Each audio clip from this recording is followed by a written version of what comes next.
What is going on, Flames fans? Welcome back to the Shot Down in Flames podcast. Guys, the season is here.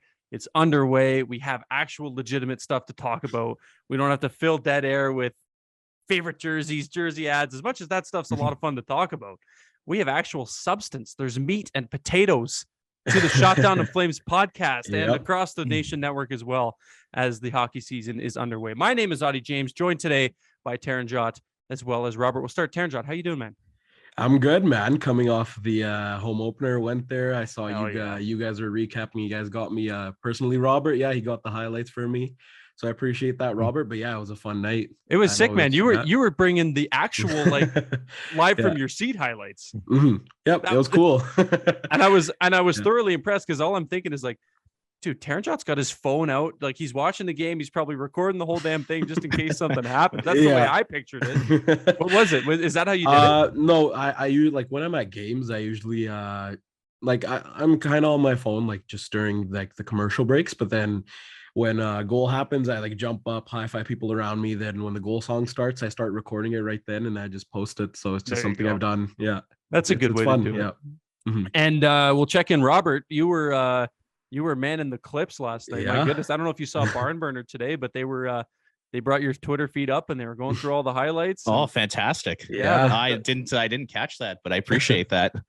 Shout out to our boys Boomer Pinder and yeah, they've been killing it this week. Dude, they've been killing it this week. Yeah. How cool is it to have those guys on board? Like it's so cool. It's so cool to be part of FlamesNation team with them here. It's just unreal. And their show's been great so far. I'll tell you what, too, even if I wasn't part of the network, it would still be just like, man, these guys are, and like, we're going to talk about Sportsnet a little bit in segment 2 here, but they dropped the ball by losing those guys. Big time. I mean this respectfully to everybody still there, but those guys ran the morning show. That was a huge fumble. Yeah. But whatever, you know what they say, their loss is our gain. So we're happy to have those guys on board. Today's episode, before we get too far into it, is presented by Toyota, the FIS Canada Snowboard Big Air World Cup. A landmark winter event is coming to Edmonton. No playoff run needed. Come bear witness to the inaugural style experience, the largest stadium big air snowboard contest in Canada. Kick back in comfort with food, drink, and family, or fire it up with your friends. Be here for the event of the winter on December 10th in Edmonton. It's new, different, exciting, and a braggable experience, both online and with your friends. Tickets go on sale. Well, they already have gone on sale. They went on sale on October 1st at Ticketmaster, and visit Explore Edmonton for more information. We'll talk a little bit more about Edmonton in segment 3 of the show. But like you mentioned, Taranjot, the Flames, it was 13 years in the making. Yep. Finally won a season opener. And I'll tell you something. I tweeted it out last night when the game, if you're listening to it, it's Friday. They played on Thursday. I tweeted it out on Thursday night, and there was about 8 minutes left in the game, but I was feeling real positive. I said, they're really going to do it, aren't they? And I'm glad too many people didn't join the dog pile of me like trying to jinx them or something, but they did it. Yep, they finally did it. You were in the building, man. Take us through that. I was watching on TV, and holy shit, it looked loud. Everybody was fired up. Tell me about that.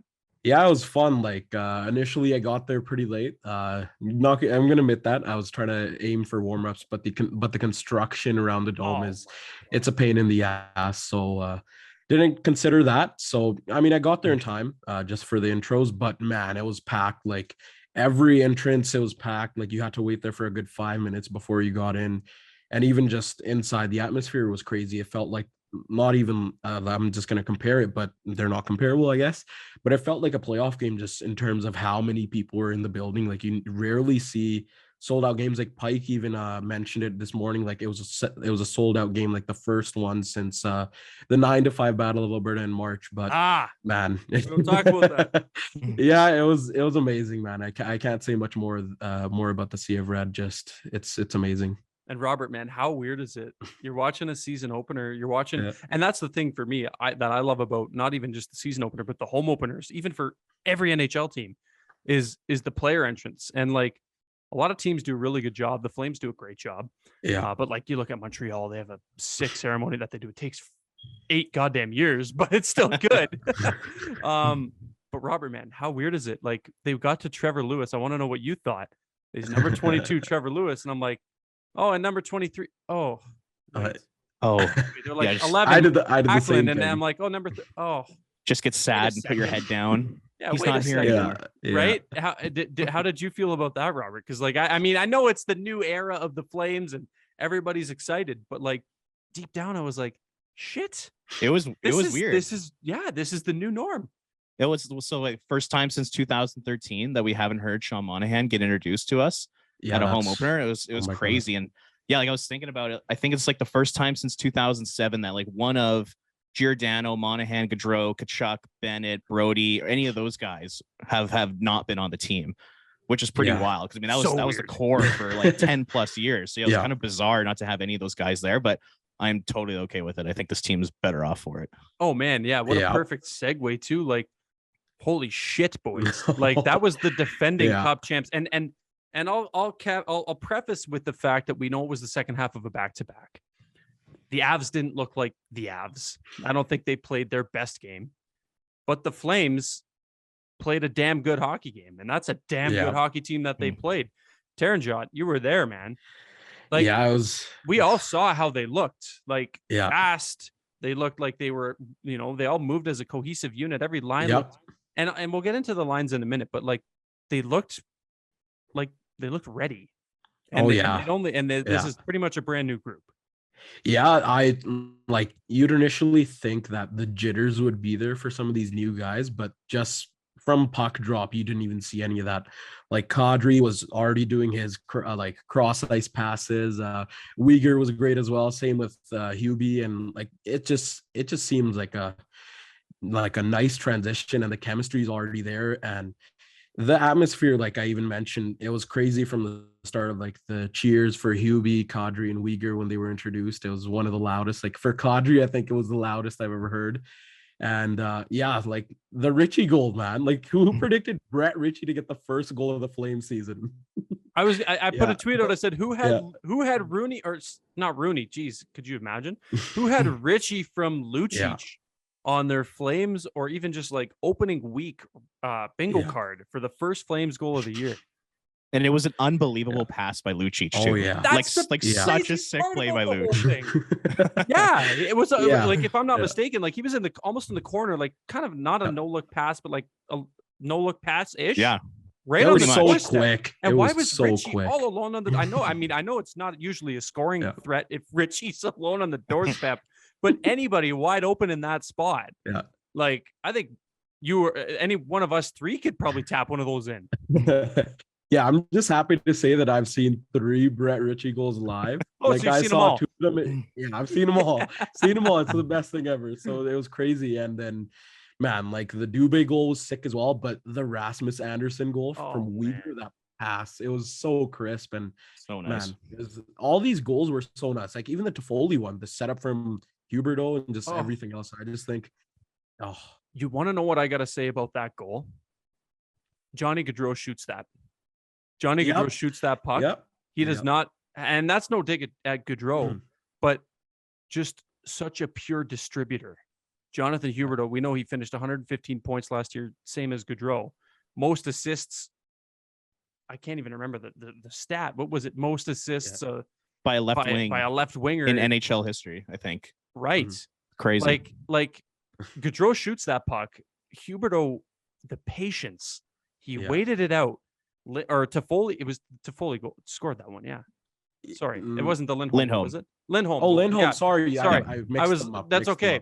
But Lindholm like gets open, and I mean another one where any one of us three could tap that one in because the goalie was out of position. There was nobody covering Lindholm in front, and just a pure it's like chef's bliss, man. I can't stop watching that highlight, like just seeing it in person than watching it on like your TV on your laptop.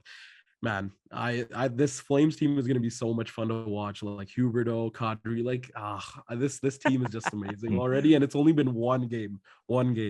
That's a good point you brought up about Gaudreau there, Auddie, because I mean, how many times in the past have we seen Gaudreau at the goal line just try and rifle one like bar down beside the goalie's head? Those sharp angle misses shots the are net all the time. Those sharp angle shots, whether he hits the net or not, are his bread and butter. That's he shoots that puck. I would say 10 times out of 10 he's shooting that puck. right? And whatever, like there's a very slim chance those are going in, but that just, I don't know. The first thing I saw or thought of when I saw that was like, you know what, man, that's the difference right there. Because Gaudreau's shooting that. Huberdeau is the distributor. He's the playmaker. He waits for the better chance, the better opportunity, and he puts that puck right on Lindholm's tape, and he wastes no time with it.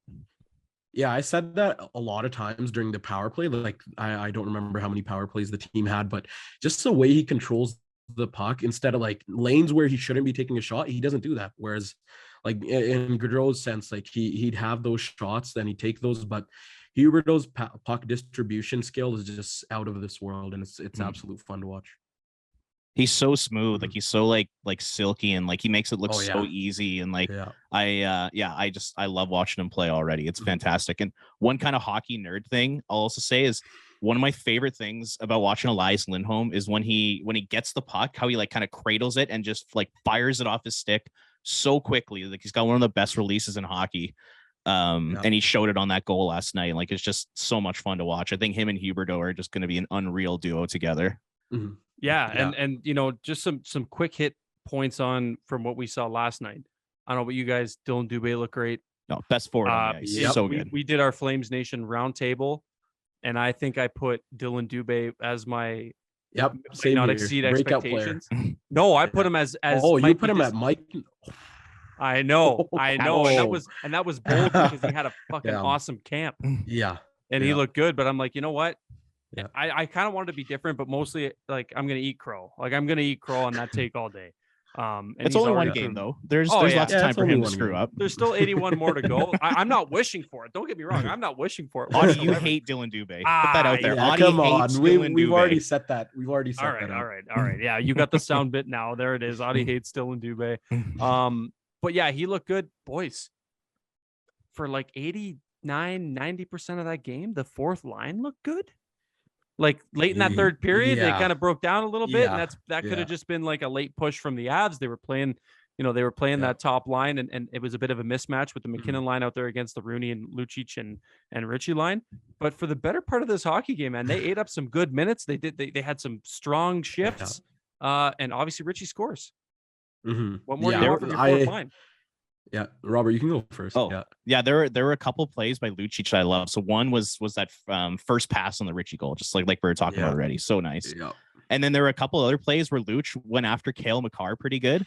Like I know he finished a check on Makar, and then there was another play where he like beat Makar along the boards in a battle, and then like carried the puck out of the ice and got a scoring chance out of it. Like he was like on fire last night. Got to give Luch all the credit in the world.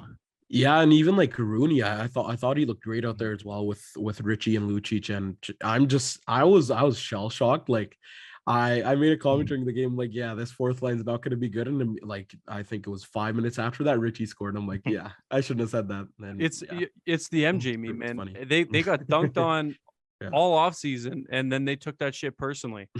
Like for real, because and I know it's a small sample size. Everybody's gonna flame us for. No, it's only one game, and you're right. It's only one game, but like you base it off what you see, and that was a good game, I think, through and through. Not perfect, because I think the first line there's still a little bit of meshing that needs to go there, or gelling a little bit. It's tough on Lindholm. He lost two of his line mates. Yeah, it's tough for Huberdeau, who's now playing with two right shots for the first time in his NHL career, on the same line as him. So it's going to take some adjustment, but hell of a game one. I think the general consensus between us three is this is going to be a lot of fun to watch. Oh yeah. And then one thing I forgot. I was going into the home opener. One thing I always look forward to is the collection of scarves they give out. Oh my God, yes, you wanted to rant about that. And yes, I have my collection right here. So this is from 15-16. This is from 18-19. Then this is from last year. They didn't have them this year. The Leafs did, but we didn't. And the Leafs also had the Rock. Exactly. And then apparently the beer coupons are supposed to be there, but they turned into food coupons. So that's not a nice look. I wanted my scarf. I was looking forward to it, but I didn't get it. So it's whatever. The scarves are actually pretty sick. Like I actually like, because up until this year I'd been to every home opener since I'd moved to Calgary, and obviously with other obligations I wasn't able to. But Yeah, that was part of the biggest, like the most exciting part of going to the game, Yeah. the getting to watch I the miss it. introductions and the scarves. Yeah, it sucks. Like this one from last year is like beautiful. It just has the word mark, the Calgary Flames, like the old school word mark. It's they should have done it again, but it's whatever. They got the win. Yeah, They would got you? the Okay, win. that's you got to take your Yeah. pick. Do you want the scarf or do you want the Season scarf or do you want opener win. do you want the first season opener win in 13 years? So I'll take it. Yeah. you pick your poison there. Great first segment, boys. We have we're gonna move into our second segment here, and it's a lot of it was opening week, I guess. By the time you're listening to this, it's releasing on a Saturday. The Battle of Alberta is today, but we'll get into that in a minute. It was an interesting opening week. A lot of great things happened. Some things we want to touch on that, to use a term from our new morning show, Barn Burner, that was a previous show, they need to clean it up, right? They need to clean it up. One of those things are those new goddamn digital. They're not even digital. They're like green screened. Like, yeah. At first, I was like, "Holy shit!" Like when I first saw them, like, did they really just install like LED for every? Yeah, I was like, "What's going on? Like, this is crazy." And then I'm like, "Oh, duh! It's 2022. You can do that stuff." But those board ads, man, they're horrendous. Those are awful. Like it almost makes maybe it's a marketing ploy to get more bums and seats, so you don't have to watch it. But like difficult watch. Yeah, like I originally thought they were gonna look like the 2016 World Hockey Championship, like the board ads. Like they did those in 2016 perfectly, and then I thought they would be something like that. But it's been horrendous. Like that one glitch that appeared on Twitter from the Canucks and Oilers game, like that was so they went into the bad. corner, right? Yeah, and the players disappeared in the ads, and it's like, where's the puck even? Yeah, it was bad. It was so bad. Man, I hate don't them. like it. I think they're so distracting.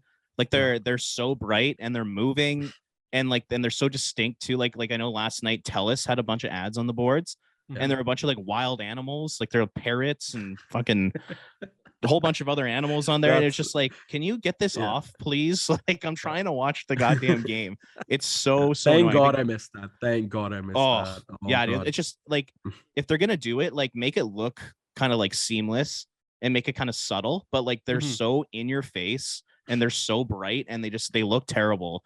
And it honestly makes like watching the game like less enjoyable. I'm not a fan whatsoever. Can't stand them. I feel like it wouldn't be so bad if they didn't change during the play. Yeah. Right? Like if they did it between whistles or between TV timeouts where it goes from, TELUS to Tim Hortons or whoever the hell the sponsors are for whatever game, right? But the fact that they're changing during the play, big time big time distraction. And it's just not.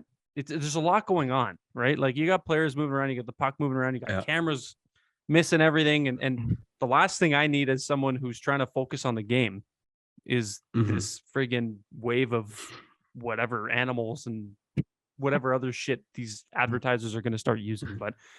Clean it up. We don't like that over here. We don't like it. Fix it. You still have time. At the Shutdown of Flames podcast. Speaking of cleaning it up, boys. Oh God. Did you guys see the Florida Panthers jerseys 2 nights ago? Like that was that was so bad. Like they had I saw the picture of Barkov, the jersey out on one side, then he has the C, then right beside the C it's the circle patch. Why wouldn't you put it on a shoulder? The one that I saw was Kachuk because he's wearing an A. Oh yeah. And for those of you listening who haven't seen it, go ahead and check it out. I'm sure it's on Twitter. I'm sure it's on any highlight package you could find. But they have they're one of the teams that selected to use a jersey ad, whatever. They got the jersey ad on their right lapel, I guess. Right. And then they've got the All-Star, because they're hosting the All-Star game this year, the All-Star patch on the left. And God forbid you're a captain on that team, because your captain badge, your C or your A, is directly into your armpits, because God forbid the NHL doesn't advertise their All-Star game on jerseys. Like, that's another thing. Why do you even need the All-Star patch? And it's not like it's one of the most favorite events of the year anyway. It's like I hate it. They need to change the whole All-Star game system. I agree with you there, but it's just like, why do like I get special events, like if it's like a jersey retirement or something like that and you put a patch on, but why do All-Star game patches even exist in the first place? It makes no sense to me. Rob, you know what they should do? They should growing up playing hockey, I'm not sure about if you guys played or not, and that's not a dig, I just don't know. But like, you know, those stop on the back of the stop signs for sure. So you don't so that like your kids kids don't hit each other from behind. They should just throw the All-Star jersey there, or the All-Star patch there, and maybe you'll get less hitting from behind penalties to those teams hosting All-Star there you go games. It's gonna blind them, the colors on that patch. Oh man. Robert, what do you Robert, you have something. Are we going Sportsnet now, or are we going Panther jersey here? What do we? Well, did you want to go? Have anything you wanted to add about the Panther? Because I know you have a rant coming up. It's those jerseys are looking like they're coming out of the Swiss League with all the patches on there. It's brutal, and like they got the numbers on the shoulders, and it just looks trashy. That's a trashy looking jersey they got down in Florida. I'm not a fan. It looks like something you'd buy in Walmart. Seriously. Speaking of Swiss, Forever a Flame PTO Cody Eakin, I'm pretty sure signed in the Swiss League. Was it the Swiss League? Oh. Yeah, it was a Swiss League. Signed there today. Yeah. So anyway, just about that you said Swiss, and I'm like, oh, Cody Eakin PTO. Forever a Flame PTO. But let's move into you know what? Let's try to help Princey and the boys of the Nation Network out here. We'll sell this segment. We'll recur it. And we're just going to call it Robert's Rants. We'll keep it podcast. Robert's Rant. I like it. Segment. So whoever's editing this and clipping it up, there's your way to sell this on the Shot Down the Flames podcast, which you can find on any of your podcast streaming platforms. Be sure to give us 5 stars and give us a nice review. But Robert's Rants is going to make its debut. It's the inaugural today. Robert's Rant. So take it away, my friend. What are we ranting about today? Well, it's like the Peter Griffin grinds my gears news segment here. But you know what really grinds my gears? Sportsnet Now. Tell us why. Tell us more. Sportsnet Now. So I don't have cable, so I got to rely on Sportsnet Now to watch all my hockey. So number one, it's way more expensive than NHL Live. So it's $250 if you didn't get the discount, which is like the most expensive streaming service out there. You can't choose what broadcast you want to watch. They only give you one option. There's no highlights available. They don't mark like where the goals happen, like they did on NHL Live. It only streams 720p, like it's 2008 on certain devices. Like it's just such garbage. And then last night I'm watching some of the Senators game, and then in the middle of the period, while the action's going on, they cut to commercials, and it happened 4 separate times.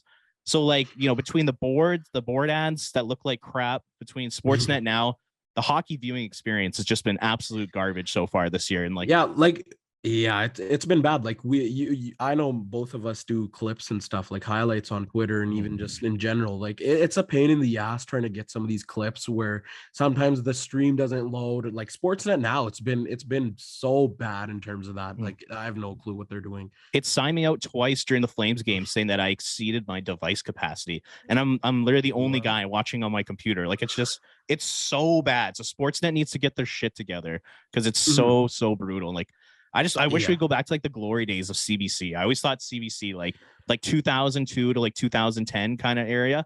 Those were the best hockey broadcasts back in the day. They need to get back to something like that. That's facts. That's absolute facts. Yeah, and I'm one of those suckers who pay for cable. So like I get like 2 games a night. Well, I'll tell you why. It's because I'm a cheap motherfucker.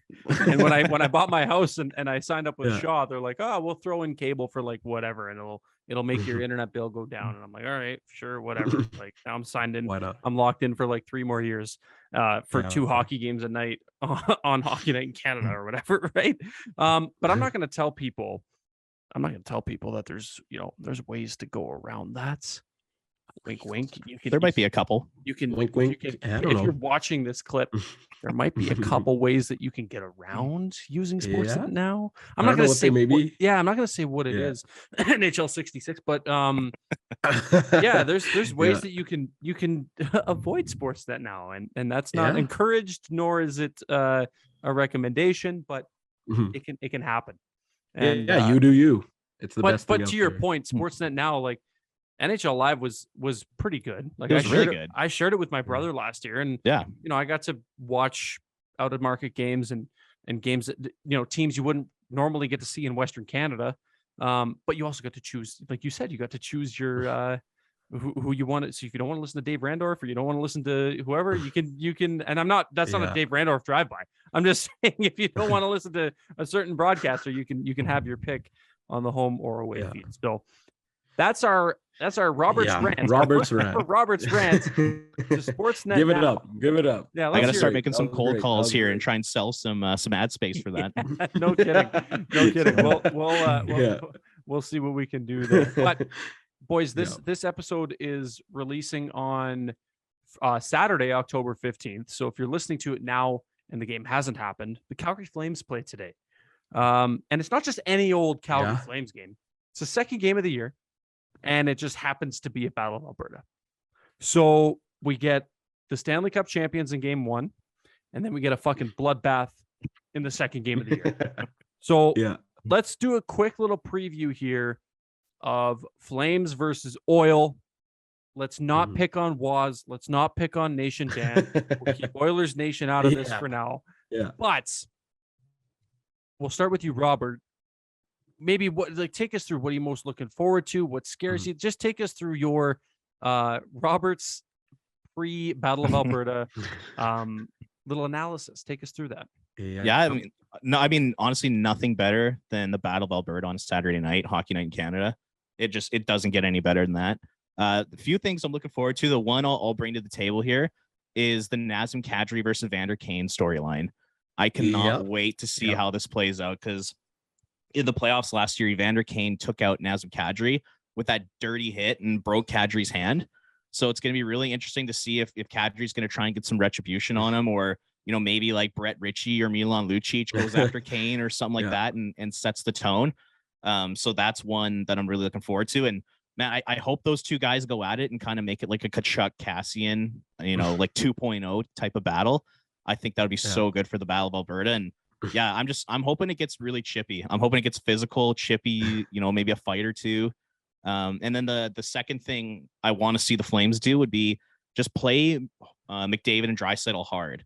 Because I thought last year in the playoffs, I thought they kind of got away scratch free. Like I didn't see the Flames, slashing them or hitting them or, laying the body. I didn't see any of that. And I think if you're going to stop McDavid and Draisaitl, you got to get in their way and you got to be physical. So I'm hoping tomorrow night or tonight, we see the Flames play those two guys pretty hard. So those are the things that I'm looking forward to. Let's get a nice physical game going. Like that Kane thing you said, like Lucic went after him in the playoffs and dude was hiding from it. So I don't think we'd see that because he's going to hide again. But I'm just looking forward to it. But man, only three Battle of Albertas this year. Oh, it's a travesty. It's a sin. Such a shame. Travesty. Like, and two of them are like in the first 2 months of the year. Exactly. It's just like, why? Like, give us 5.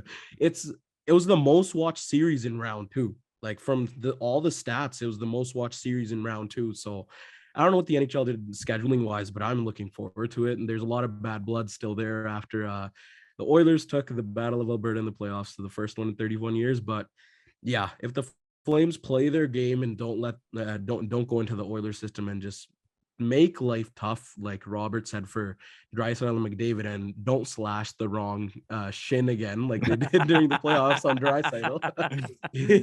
No so doubt. yeah, it'll be fun. It's gonna be a fun one. I'm looking forward to it. And look, boys, like I know, like I said earlier, I prefaced with the Avs were on the second half of a back-to-back. They were probably tired.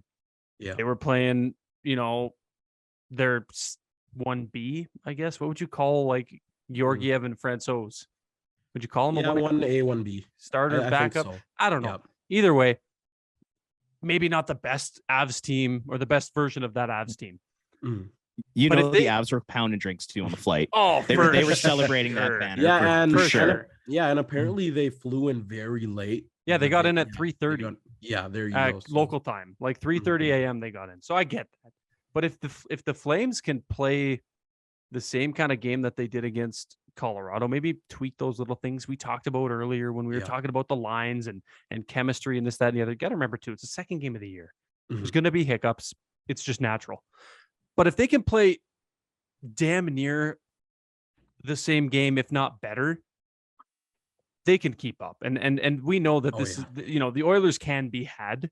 We know that. The Avs know that they can be had. We'll get our licks in. The Avs know that the Oilers can be had. It took them 4 games. Yeah. But if it keeps coming back to this good feeling I have about this team, this iteration of the Flames. Yep. There's new faces. The matchups are going to be different. It's a new Flames team that the Oilers haven't seen yet. So I think that might play a bit of a factor into it as well. But on the other hand, maybe for a guy like Huberdeau, who doesn't have to see McDavid as much as, or hasn't seen McDavid as much because he played in the East his whole career up until now, it might be a bit of a shock for him too. But I digress. I hope for the best. And I think that it's going to be a good game either way. It's going to be a blast. Just even on the Avs topic, I don't think if Auddie, I don't know if you remember, but remember when Oilers Nation Dan put us in the Avs fan? Oh my God, yeah. Playoffs? It's funny. It's funny. On my first ever episode of Shot Down in Flames, I told that story. Yeah.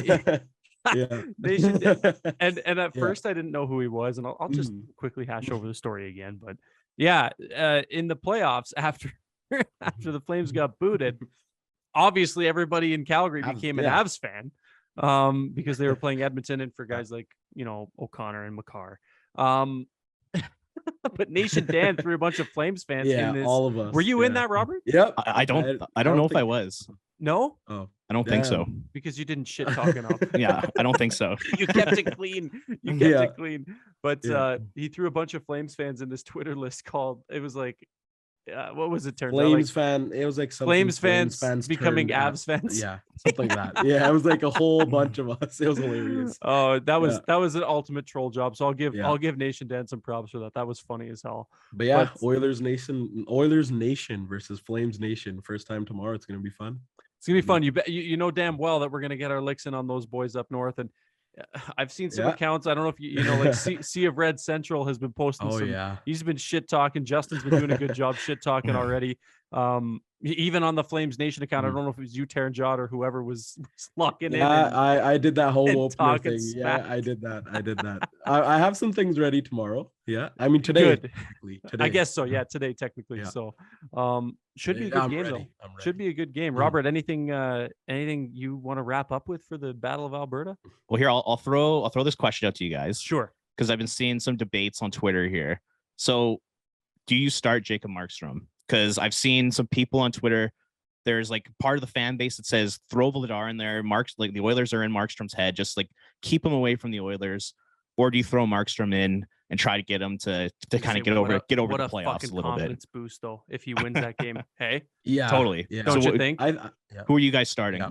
Go ahead. I think it's still Markstrom. I think even that last game, apart from that first goal, that happened in not even a minute into the game, he had a solid game, and that third period was amazing for Markstrom, and it's just obviously the playoffs were a different story, and he himself said that's not the type of player I am, and obviously they pay him the big bucks to play those big key games. So I don't get that narrative that the Oilers are in his head. I think players have those series. A lot of these goalies that even Vasilevsky guys and all of these goalies that are premier goalies in the NHL, they've had series like that. So I don't think it's in the back of his head. He's ready to get it, and I think he's gonna have a great game. Yeah, I hope this doesn't come back to bite me. Yeah, but hey, I'm ready. I'm ready. I'm with you. No, I'm with you though. I think that, like you said, it's a short memory. I know that's you almost have to have a short memory because as a goalie, it's a any sport, not just position wise either. It's a just as much physical game as it is a mental game. So you don't want to get stuck between your own ears. Short memory from last playoffs, put it behind them.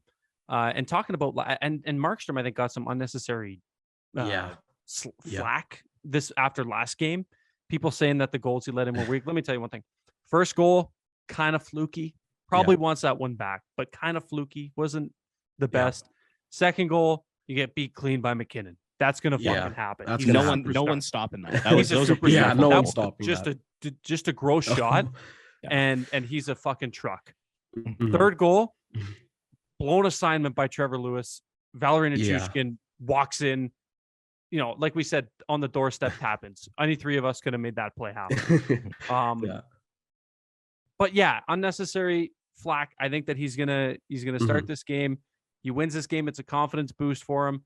Yeah. I don't think that it's time to panic and start throwing Vladar in.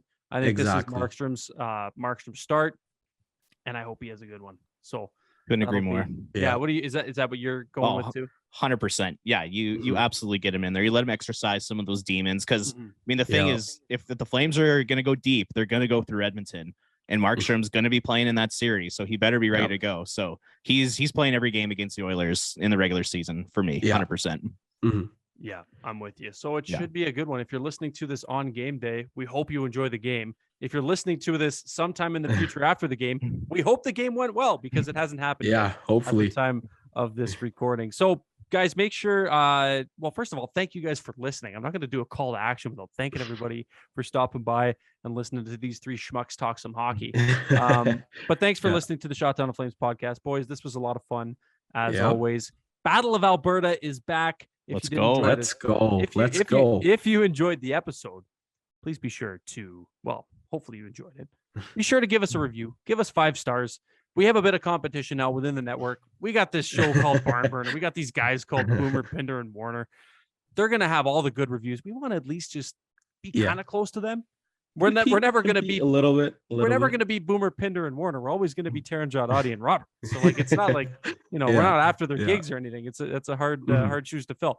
But just leave us some nice reviews. And all that good we stuff. Appreciate it. We do appreciate it. It means a lot to schmucks like us. But yeah, thanks guys for listening. Thank you to you two as well. On behalf of Taranjot and Robert, my name is Auddie James, and we will talk to you guys in next episode of Shotdown of Flames here on Flames Nation.